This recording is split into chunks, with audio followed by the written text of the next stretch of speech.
Corona आपके घर में नहीं आएगा, कोरोना को आप मेहमान बना के अपने घर पे जरूर लेकर आएंगे। सब्सक्राइब करें और बेल दबाएं ताकि कोई खबर रह न जाए। ये बताइएगा, ओमिक्रॉन ने काफी ज्यादा तबाही मचा दी है और अब शायद हम लोगों को इस बात का इदराक करना चाहिए कि जो पहली लहर थी उसके बाद जितना खौफ था, जितना एक शोर था, उतना ही शोर अब मचता हुआ नजर आ रहा है। हर 100 में से 40 फर्द कराची का इस वायरस का शिकार हो गया है। तो जनाब, इससे कैसे निपटा जाए?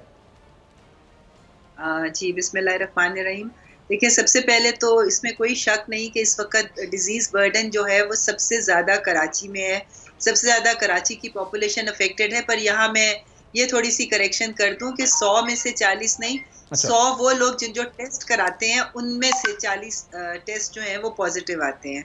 तो बहरहाल ये पॉजिटिविटी रेशियो 40 का ये तो और ज़्यादा खतरनाक बात हुई कि जो नहीं करा रहे हो सकता है वो भी हो। जी, ये मतलब है कि ये जाहिर है 40% पॉजिटिविटी रेशियो बहुत बड़ा फिगर है और अभी तक मैं समझती हूँ पिछली वेव्स में हम इस एक्सट्रीम पे नहीं पहुंचे थे। ओमिक्रॉन जो है ये बहुत तेजी से फैलता है, इसकी ट्रांसमिसिबिलिटी बहुत ज़्यादा है और इस वक्त पाकिस्तान कराची लीड कर रहा है।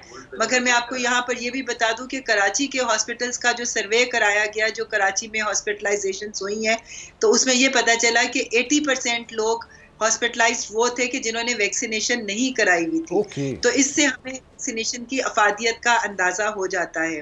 और अगर वैक्सीनेशन के बाद ये डिज़ीज़ अगर होती भी है, अगर आप कोविड कैच भी करते हैं, तो वो उतनी सिवियरिटी ऑफ सिम्टम्स नहीं देखते, बल्कि माइल्ड सिम्टम्स के साथ और अर्ली रिकवरी हो जाती है। इसलिए इसमें अब कोई शक नहीं कि पाकिस्तान 5वीं लहर से गुजर रहा है और हुकूमत की इस वक्त कोशिश है कि हम ज़्यादा से ज़्यादा लोगों को जल्द अज जल्द जो है वो वैक्सीनेट करें। और इसमें जो हमारी 50% ऑफ एलिजिबल पॉपुलेशन, यानी 12 साल से बड़ी उम्र की जो पॉपुलेशन है, जो एलिजिबल है इस वक्त वैक्सीन के, उनकी 50% को हम वैक्सीनेट कर चुके हुए हैं। और 16 करोड़ से ज़्यादा लोग, तकरीबन 16-17 करोड़ के दरमियान लोग वो हैं जिनको कम से कम एक डोज लग चुकी है। तो उसका रिजल्ट आप ये देखें कि गो के इस वक्त जितनी तेज़ी से ये फैल रहा है और जितने ज़्यादा केसेस इस वक्त डेली बेसिस के ऊपर डबल हो रहा है, मगर उस तरीके से हॉस्पिटल एडमिशन्स जो हैं वो उतनी तेज़ी से नहीं बढ़ रही जितनी तेज़ी से ये डिज़ीज़ बढ़ रही है।